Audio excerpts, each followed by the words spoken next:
When Joey Pyle walked into a room, conversations stopped, not because people were afraid, though many were, but because presence like his couldn't be ignored. The funeral cortege stretched for miles through the streets of London. Rolls-Royces, Bentleys, and black limousines followed the hearse carrying Joey Pyle, while thousands lined the streets to pay their respects. Hardened criminals wept openly. Police officers stood at attention. It was February 2007, and London was saying goodbye to perhaps the last true gentleman gangster it would ever know. But to understand why a convicted criminal's death brought such an outpouring of grief and respect, we need to go back to where it all began. Joseph Charles Pyle was born in 1936 in the heart of working-class South London, in an area where the bomb craters from the Blitz were still fresh scars on the landscape, and where making an honest living was often harder than taking what you needed. His father was a boxer, a tough man who worked the docks when he could find work and used his fists when he couldn't. His mother, like many women of that generation, held the family together with a combination of fierce love and iron discipline. Growing up in post-war London wasn't easy for anyone, but for kids like Joey Pyle, it was a daily battle for survival. The streets of Bermondsey and Rotherhithe were rough, unforgiving places where weakness was exploited and strength was the only currency that mattered. Young Joey learned these lessons early.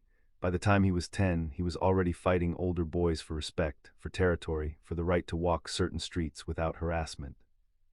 But Joey was different from the other tough kids roaming the bomb-damaged streets.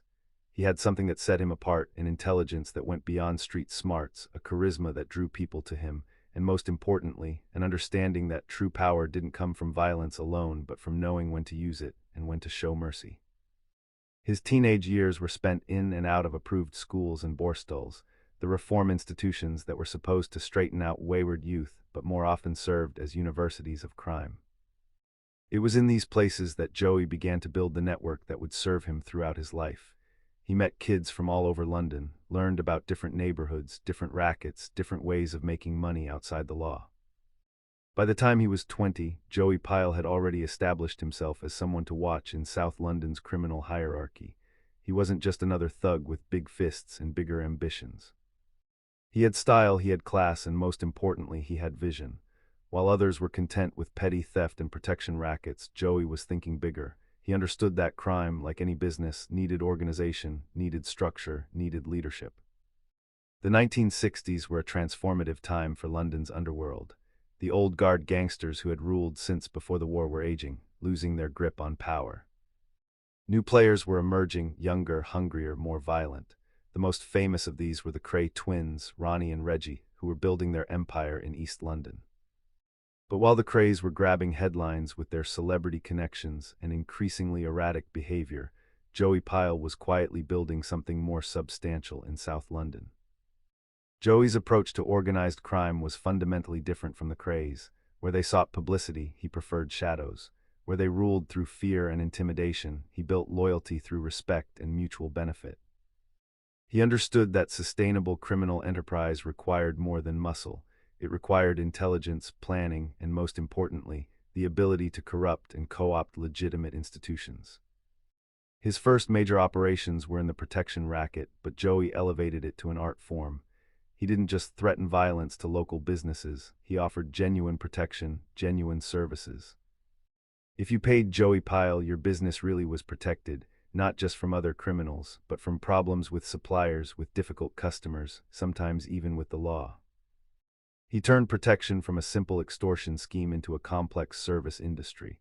The money from protection funded expansion into other areas. Joey moved into illegal gambling, setting up high-stakes card games that attracted wealthy punters from across London and beyond. These weren't seedy backroom affairs, but sophisticated operations held in luxury flats and hotels, with professional dealers, quality food and drink, and most importantly, guaranteed security and discretion. It was through these gambling operations that Joey began to make connections that would define his career. He met businessmen who needed problems solved quietly, politicians who needed debts cleared without publicity, and importantly, American mobsters who were looking for reliable partners in London. The connection with American organized crime was crucial to Joey's rise. In the 1960s, the American mafia was at the height of its power, and they needed associates in London to help with various international operations. Money laundering, drug trafficking, stolen goods, all of these required trusted partners on both sides of the Atlantic. Joey Pyle became that partner. His first significant American contact was with the Genovese crime family of New York. They were impressed by Joey's organization, his reliability, and his ability to operate without attracting unwanted attention from law enforcement. Unlike the Krays, who seemed to court publicity at every turn, Joey understood that the best criminals were the ones nobody knew about. The relationship with the Americans brought new opportunities and new challenges. Joey began facilitating major international criminal enterprises, moving money between continents, arranging safe houses for American mobsters on the run, and occasionally handling more violent assignments when American interests in London were threatened. But Joey was careful never to become simply an employee of the American mob. He maintained his independence, his own operations, his own power base. He was a partner, not a subordinate, and the Americans respected him for it. This delicate balance, maintaining relationships with more powerful foreign crime organizations while preserving his autonomy, required diplomatic skills that few criminals possessed. Throughout the 1960s, as his power grew, Joey's relationship with the Kray twins became increasingly complex. They moved in the same circles, had mutual associates, occasionally even worked together on certain enterprises. But there was always tension. The Krays resented Joey's independence, his refusal to acknowledge their supremacy in London's underworld. Joey, for his part, saw the Krays as dangerous loose cannons whose increasing violence and instability threatened everyone in their orbit. The tension came to a head in several confrontations that have become legend in London's criminal folklore. One story tells of Ronnie Kray pulling a gun on Joey in a nightclub, only for Joey to calmly tell him to either shoot or put the gun away because he had business to attend to. Ronnie, impressed by Joey's fearlessness, allegedly put the gun away and bought him a drink. Whether that story is entirely true or embellished over the years, it speaks to Joey's reputation for cool courage under pressure. He never backed down from confrontation, but he also never sought it unnecessarily. Violence for Joey was a tool to be used sparingly and effectively, not a first resort or a form of entertainment as it seemed to be for the Krays. As the 1960s progressed, Joey expanded his operations beyond London. He established connections in Spain, where many British criminals fled to avoid prosecution. The Costa del Sol became known as the Costa del Crime, and Joey was one of the architects of the criminal networks that made it possible for British gangsters to operate there with relative impunity.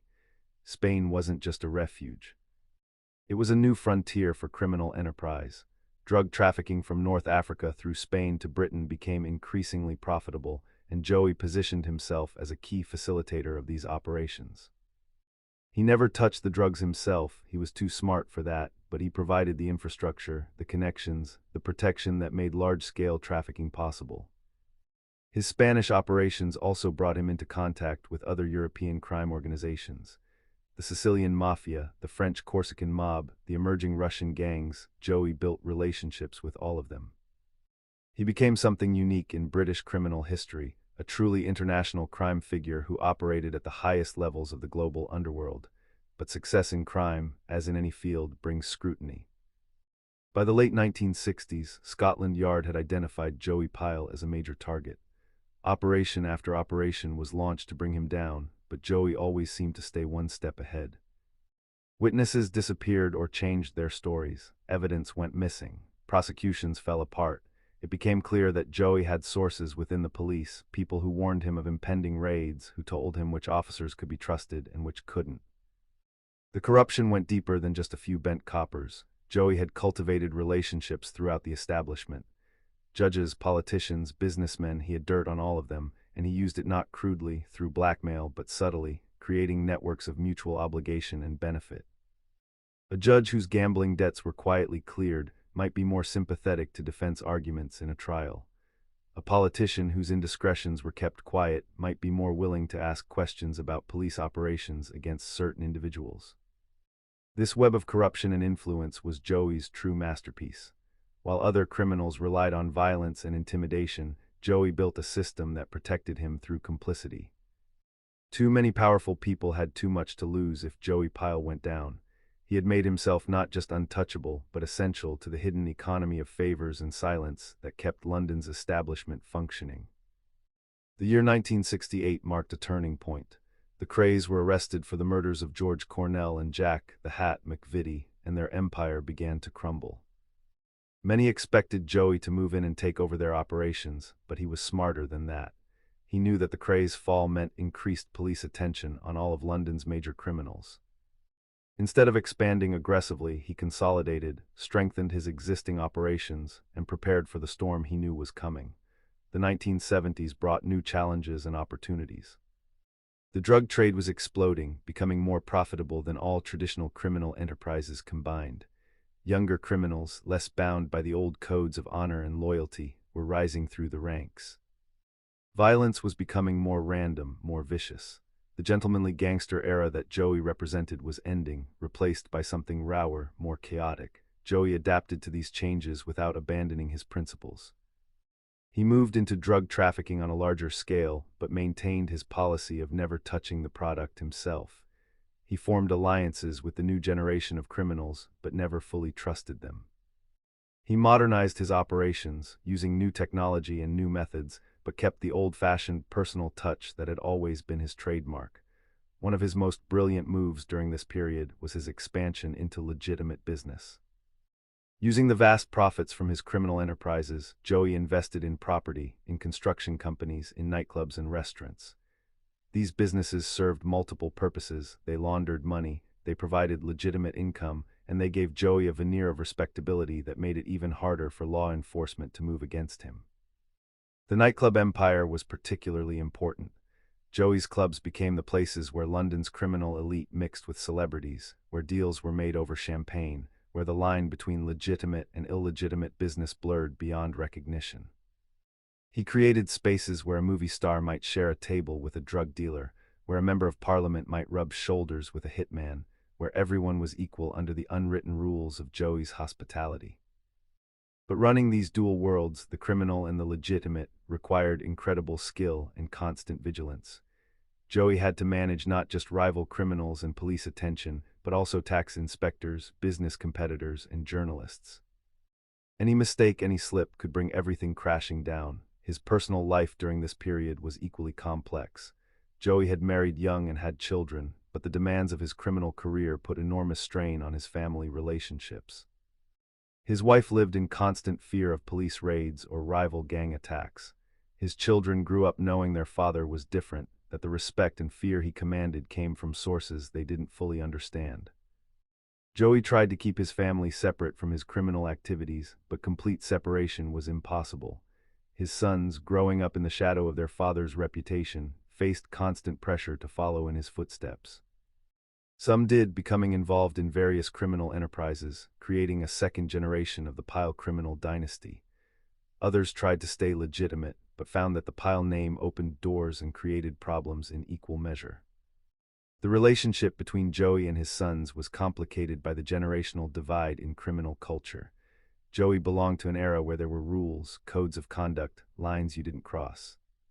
His sons came of age in a more violent, less structured criminal world. The tension between old-school values and new-school methods created conflicts that went beyond the typical father-son dynamic.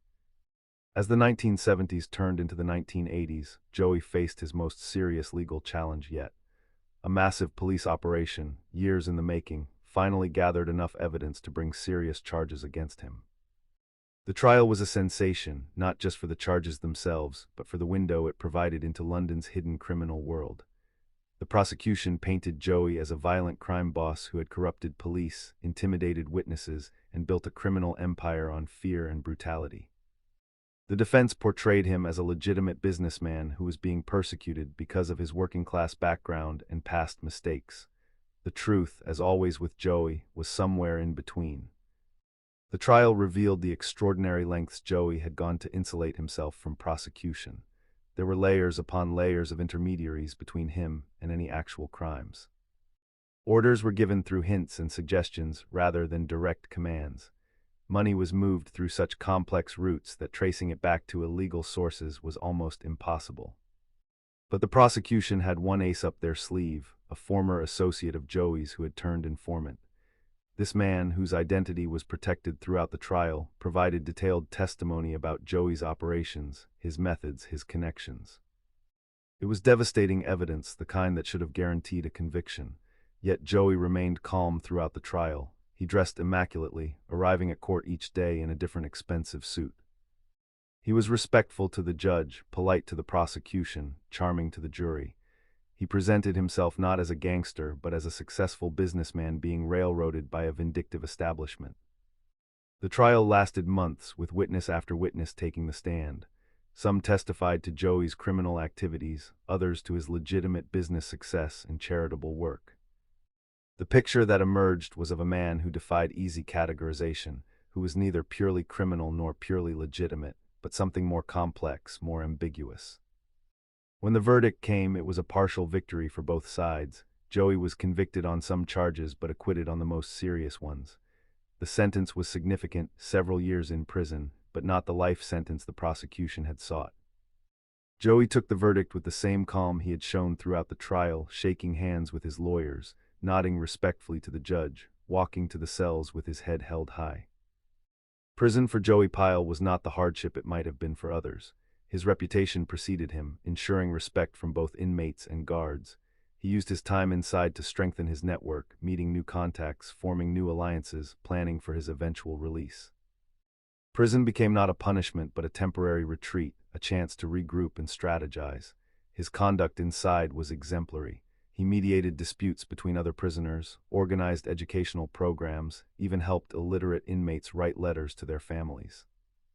The prison authorities found themselves in the strange position of relying on a convicted criminal to maintain order and morale within their institution.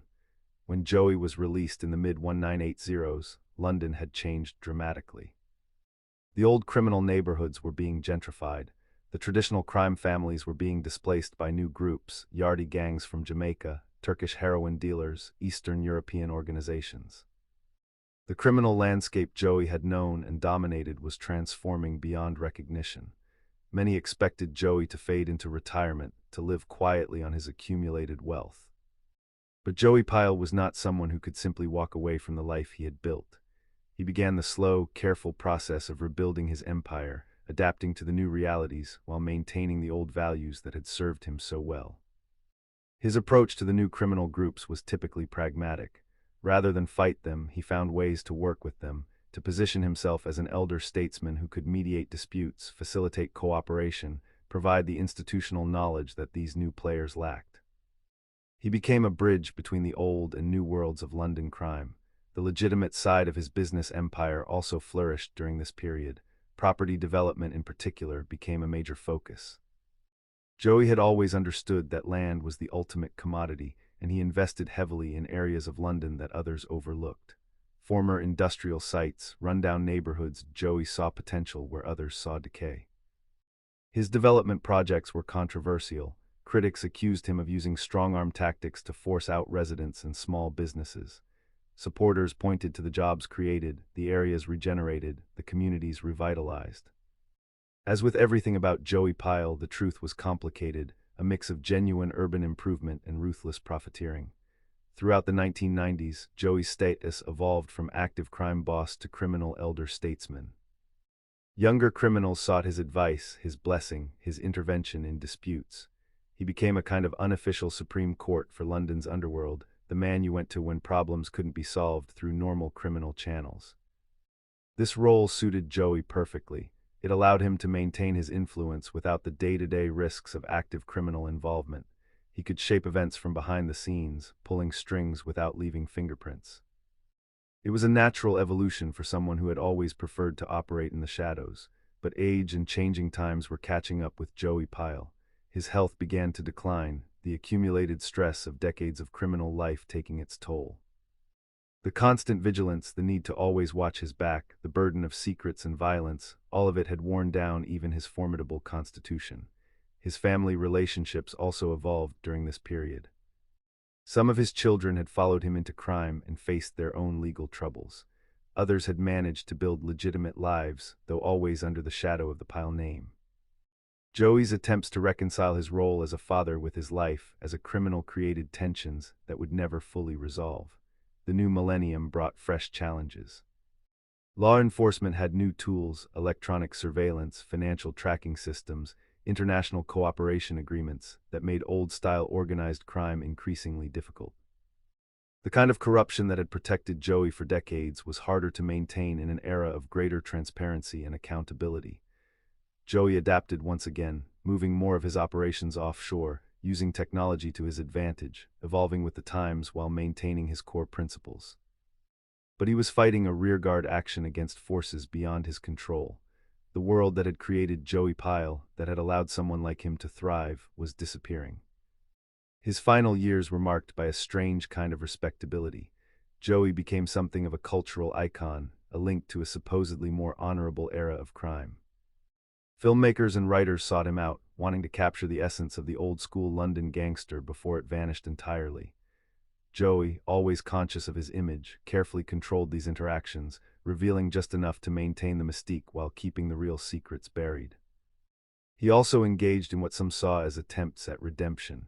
Charitable donations increased, always anonymous but widely known to come from him. He funded youth programs in the neighborhoods where he had grown up, perhaps trying to provide alternatives to the criminal path he had taken. Whether this was genuine remorse or simply another form of image management, only Joey knew for sure. The end came in February 2007. Joey Pyle, the man who had survived shootings, prison, and decades of criminal warfare, was finally brought down by the one enemy he couldn't intimidate or corrupt, death itself. He died surrounded by family, his passing marking the end of an era in British criminal history. The news of Joey Pyle's death spread through London's underworld like wildfire.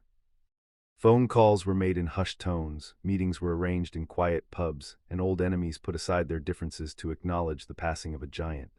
But to understand the true impact of Joey's death, we need to look beyond the headlines and into the shadows where his real influence lay. In the days following his death, stories began to emerge that painted a picture of Joey Pyle that few outside his inner circle had ever seen. There was the time he secretly paid for a rival's child's cancer treatment in America, never telling anyone except the grateful father who only revealed it after Joey's death. There was the Christmas when he arranged for truckloads of toys to be delivered to orphanages across South London, the drivers instructed to say only that they were from a friend. These weren't isolated incidents, but part of a pattern that ran throughout Joey's life. For every act of violence attributed to him, there seemed to be an act of kindness that went unreported. It was as if he was trying to balance some cosmic ledger, to offset the darkness of his criminal life with moments of light that he kept hidden from the world. One of his former drivers, speaking years after Joey's death, recalled a night in the 1980s when they were driving through Bermondsey. Joey suddenly told him to stop outside a rundown council flat. He got out, knocked on a door, and spent an hour inside with an elderly woman. When he returned, he said nothing about it. The driver later learned that the woman was the widow of a man who had worked for Joey's father on the docks. Joey had been visiting her every month for 20 years, making sure she had enough money, that her heating worked, that she wasn't alone. She didn't even know who he really was to her. He was just young Joey, who remembered her husband with kindness. This duality defined Joey Pyle in ways that simple labels like gangster or crime boss never could capture. He was a man capable of ordering violence that would make hardened criminals flinch, yet he would personally visit the families of men who died working for him, ensuring their children could stay in school, their widows could keep their homes. It wasn't guilt that drove these actions. Joey never showed remorse for the life he had chosen. It was something more complex, a personal code of honor that demanded he take care of his own, even extended to their families, even after death. The funeral itself became a moment of unprecedented unity in London's fractured underworld. Turkish drug dealers stood beside aging British bank robbers. Young street gang members paid respects alongside retired Scotland Yard detectives.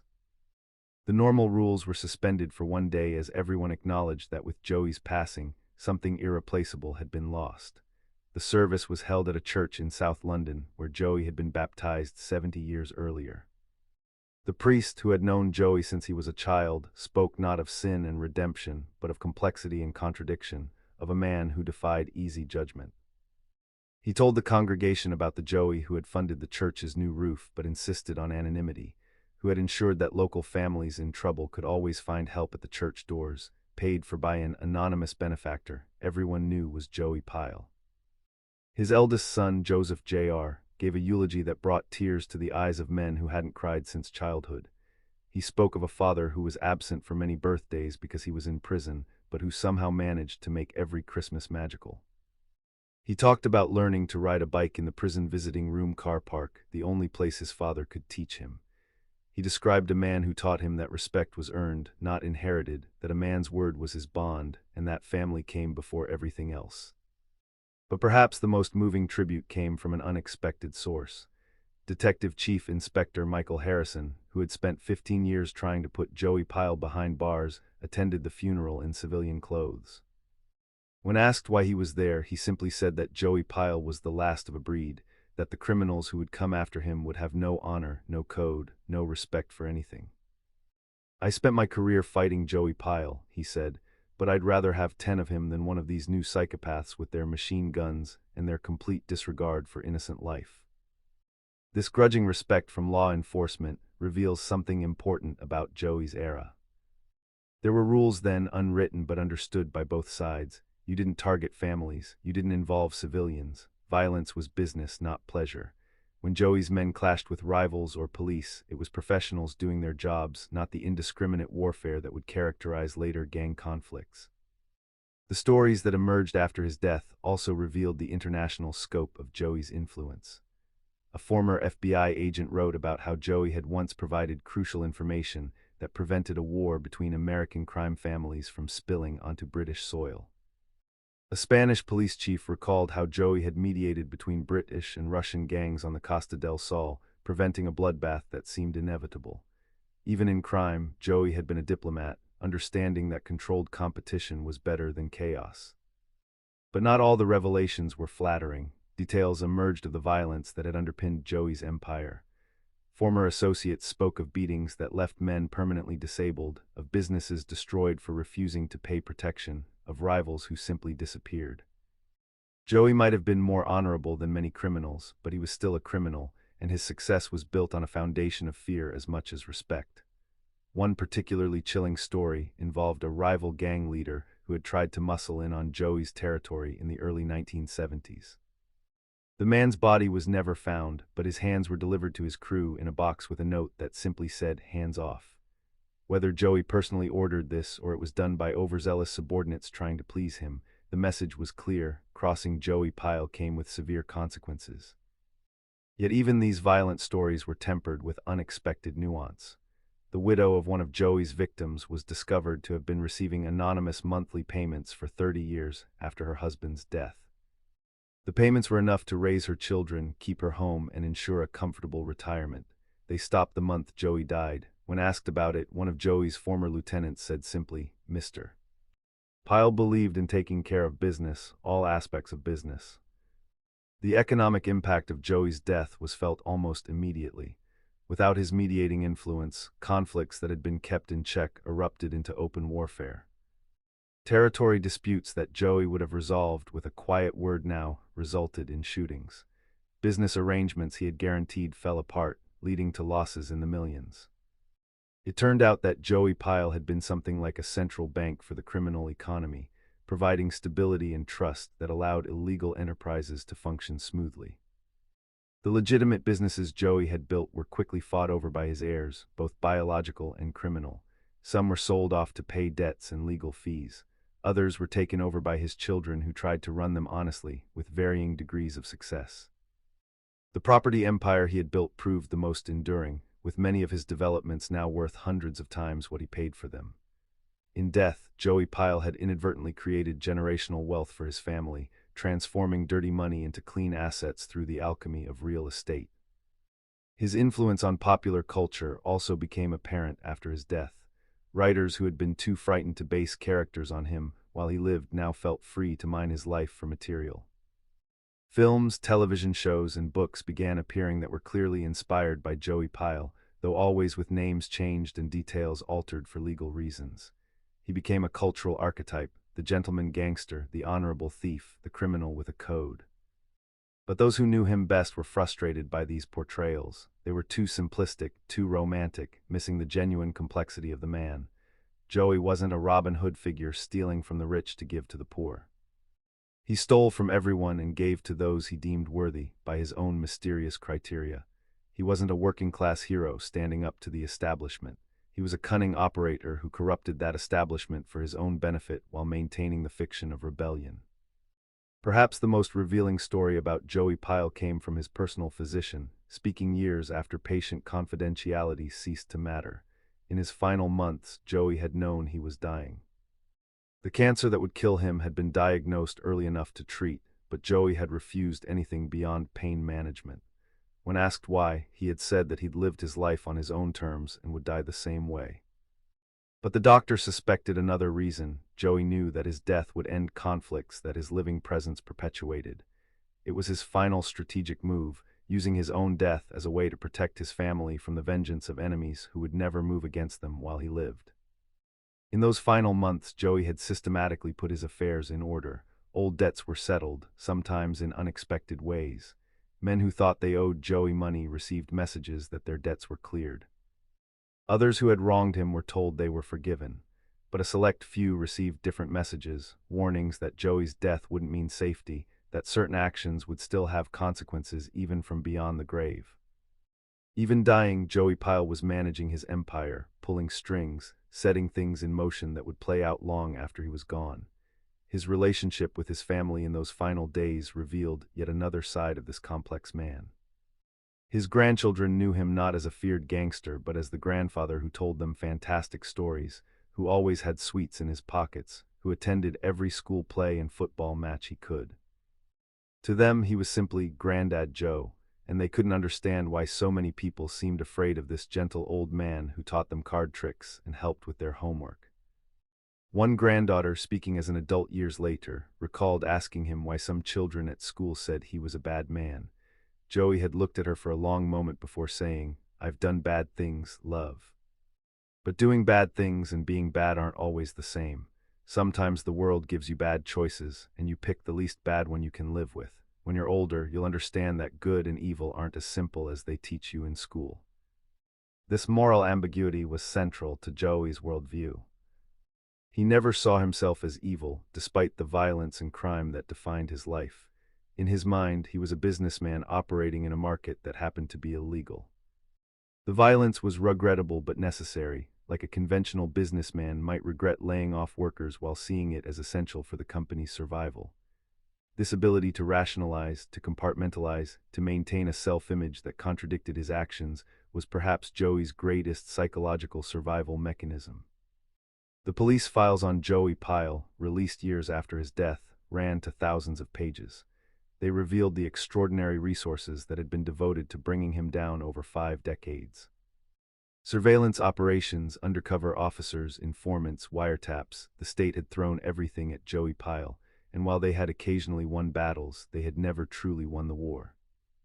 He died a free man in his own bed, surrounded by family, having outlived most of his enemies and outsmarted most of his pursuers. Reading through these files, a picture emerges of the cat-and-mouse game Joey played with law enforcement throughout his life. He seemed to have an almost supernatural ability to sense surveillance, to identify undercover officers, to know when to pull back from operations that were about to be raided. Of course, it wasn't supernatural. It was a combination of well-placed informants, decades of experience, and an intuitive understanding of how police operations worked. One retired detective, reading the files after they were released, noticed something interesting. Many of the operations against Joey had failed due to technical problems, recording equipment that mysteriously malfunctioned, surveillance vehicles that broke down at crucial moments, evidence that was accidentally destroyed or misfiled. Looking at the pattern, it became clear that Joey hadn't just had informants in the police. He had probably had people in the technical departments, the motor pools, the evidence lockers. His corruption of the system had been even more comprehensive than anyone had realized, but perhaps the most fascinating aspect of the police files was what they didn't contain. There were gaps, missing periods, operations that were referenced but not detailed. It suggested that even in the official record, there were things about Joey Pyle that remained hidden, secrets that were still being protected years after his death. Some speculated these gaps related to Joey's connections with intelligence services, that his international criminal connections had occasionally been useful to British intelligence, leading to an unofficial understanding that certain activities would be overlooked in exchange for information or assistance. The truth about Joey's possible intelligence connections will likely never be fully known. But there were hints, the sudden dropping of charges in cases that seemed airtight, the warnings he seemed to receive before major police operations, the fact that he traveled freely to countries where other British criminals were immediately arrested. If Joey was indeed protected by intelligence services, it would explain much about his ability to operate with relative impunity for so long.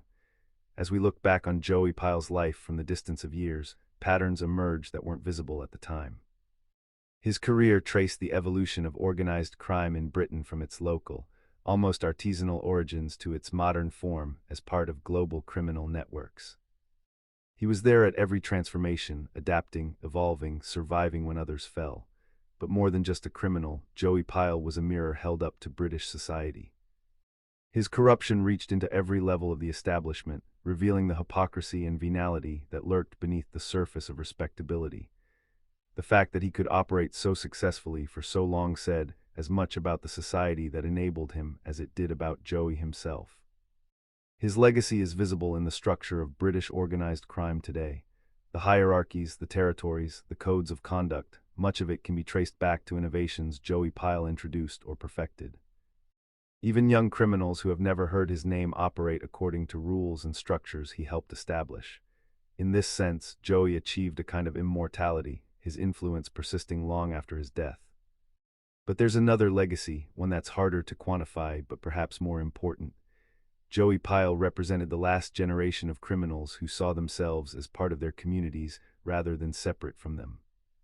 However violent and illegal his activities, Joey never forgot where he came from. The money he made illegally was often spent locally, supporting businesses, families, and communities in South London. Modern criminals, with their offshore accounts and international operations, have no such local loyalty. The neighborhoods where Joey grew up and operated have changed beyond recognition. Bermondsey and Rotherhithe are now filled with expensive apartments and trendy restaurants. The docks where Joey's father worked are now shopping centers and office complexes. The pubs where deals were made and disputes settled have been converted into gastropubs serving organic food to young professionals who have no idea about the history soaked into the walls. Yet if you know where to look, traces of Joey's world remain. There's a particular bench in a South London park where old-timers still gather to reminisce. There's a boxing gym that still has his picture on the wall, though few remember why.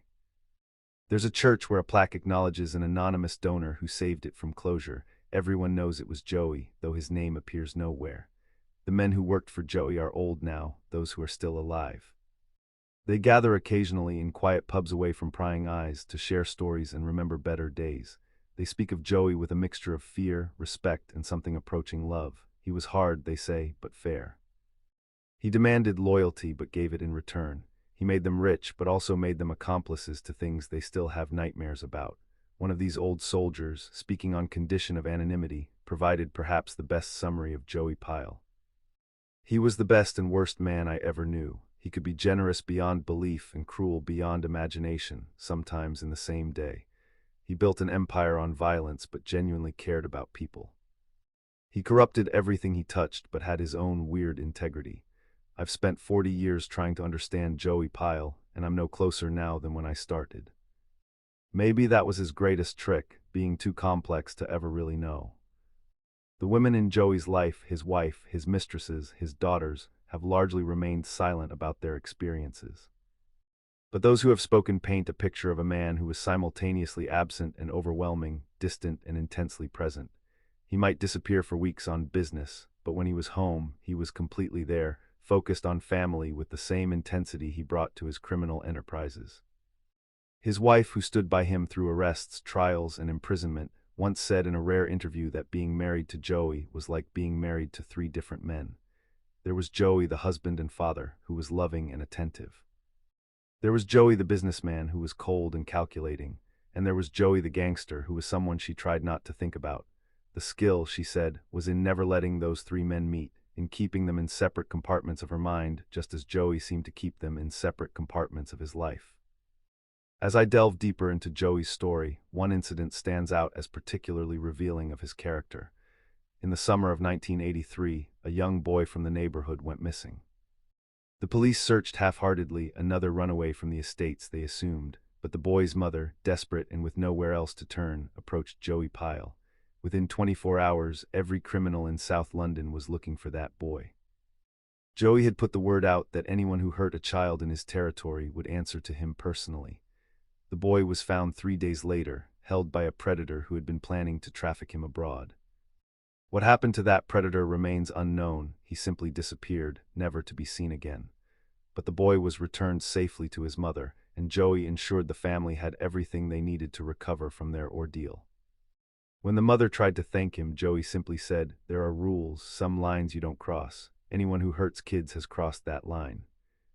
This incident revealed the moral framework within which Joey operated. It wasn't conventional morality. He had, after all, likely ordered the death of the predator. But it was a morality nonetheless, a code that said some things were acceptable in his world and others were not. Children were off limits. Families of rivals were not to be touched. Churches, hospitals, and schools were neutral ground. These rules might seem arbitrary, even hypocritical given the violence Joey perpetrated, but they provided structure, predictability, a framework within which criminal enterprise could function without descending into total chaos. Now, as I near the end of this story, I find myself thinking about the last time Joey was seen in public, just weeks before his death. It was at a wedding. The daughter of one of his oldest friends was getting married. Joey, gaunt from illness but immaculately dressed, had insisted on attending despite his family's concerns. He sat at the top table, a ghost of his former powerful self, but still commanding respect through presence alone. During the speeches, the bride's father, overcome with emotion and perhaps a bit too much champagne, began telling a story about how Joey had saved his life 40 years earlier. He had been in debt to violent men, he said, men who were going to kill him. Joey had paid the debt, no questions asked, and never asked for repayment. The room fell silent as he spoke, everyone aware they were hearing something that should probably remain unspoken. But Joey just smiled, raised his glass, and said, "We look after our own." Those 4 words, "we look after our own," might serve as Joey Pyle's epitaph. They encapsulated everything he was about. Loyalty, protection, the bonds that tied his world together, but they also highlighted the limitations of his worldview. Who was our own? Who was excluded from that protection? How many suffered so that Joey could look after his own? The emotional truth about Joey Pyle, the twist in his story that makes it truly tragic, is this. He was a man of extraordinary talents who used them in service of ultimately destructive ends. The intelligence that could have built legitimate business empires was used to build criminal ones. The charisma that could have inspired positive change was used to corrupt and control. The loyalty he inspired could have united communities for good, but instead bound them in complicity with crime. In his final days, Joey reportedly experienced moments of clarity where he seemed to see his life from an outside perspective. His doctor reported that Joey once said, "I wonder what I could have been if I'd been born somewhere else to different people in a different time. But then I wouldn't have been me, would it? We are what our circumstances make us, and I made the best of mine, even if the best wasn't very good." This fatalism, this acceptance of a life shaped by forces beyond his control, was perhaps Joey's most honest moment. He had spent his life projecting control, power, the image of a man who shaped his own destiny.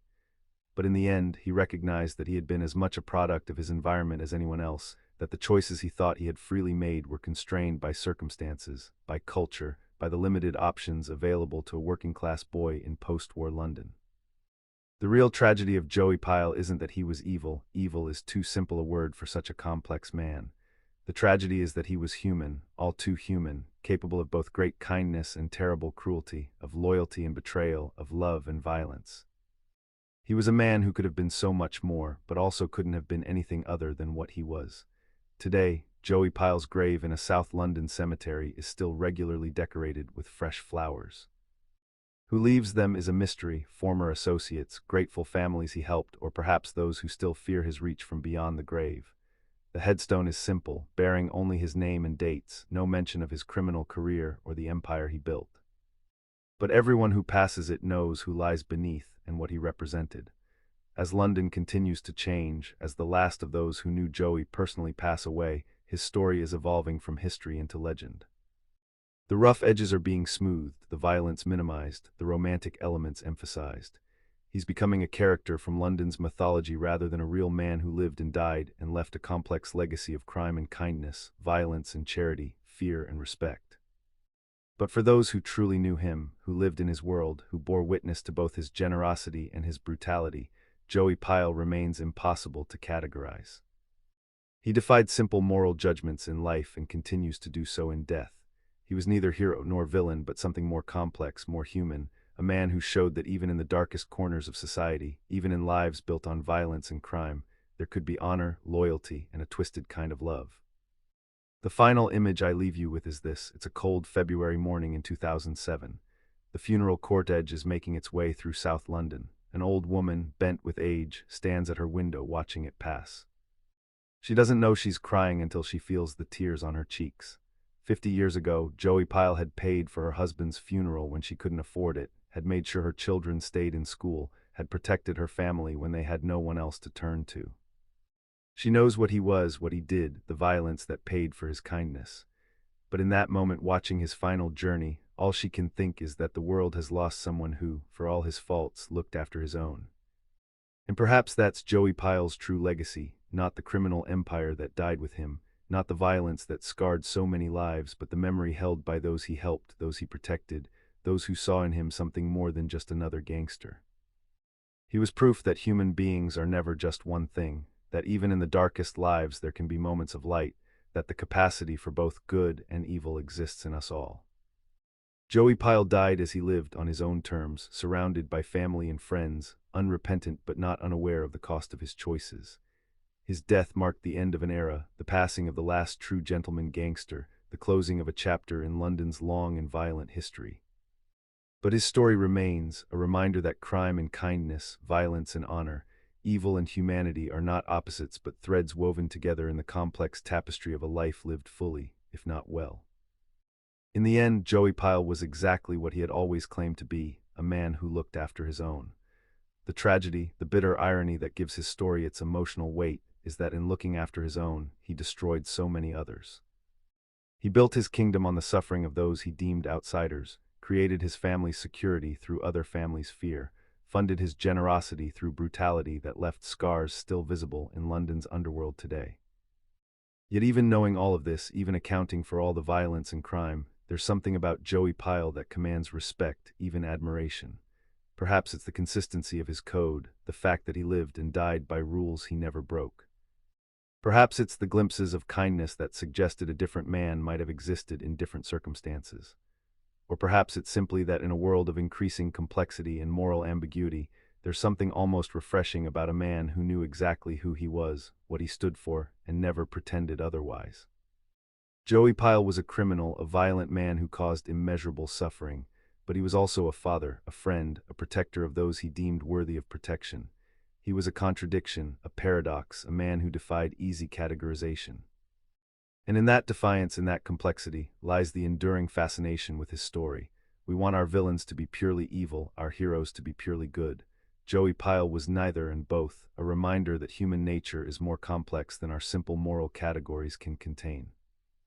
As London moves forward, as the neighborhoods Joey once ruled continue their transformation, as the criminal world he helped shape evolves beyond recognition, the memory of Joey Pyle serves as a bridge to a different time. Not a better time. There was nothing romantic about the violence and fear that characterized his era, but a time when even criminals had codes, when loyalty meant something, when a man's word was his bond, when looking after your own was the highest virtue, even if it came at terrible cost to others. The story of Joey Pyle is finally the story of London itself, violent and cultured, brutal and sophisticated, criminal and legitimate, all mixed together in ways that defy easy separation. He was a product of his city as much as his city was shaped by him. And in remembering him, in telling his story, we remember a London that no longer exists but whose shadows still fall across the gleaming towers and gentrified streets of the modern city. Joey Pyle is gone, his empire dissolved, his era ended. But in South London pubs, in the memories of old men, in the flowers that still appear on his grave, something of him remains. Not the violence, hopefully not the crime, but the understanding that even in the darkest corners of human experience, there can be loyalty, honor, and a twisted kind of integrity. That's the legacy of Joey Pyle, not the criminal empire he built, but the proof that human beings are always more complex than they appear, capable of both terrible darkness and unexpected light, often in the same moment, often in the same man. The gentleman gangster is dead. Long live the memory of a man who was so much more and so much less than that simple label could ever convey.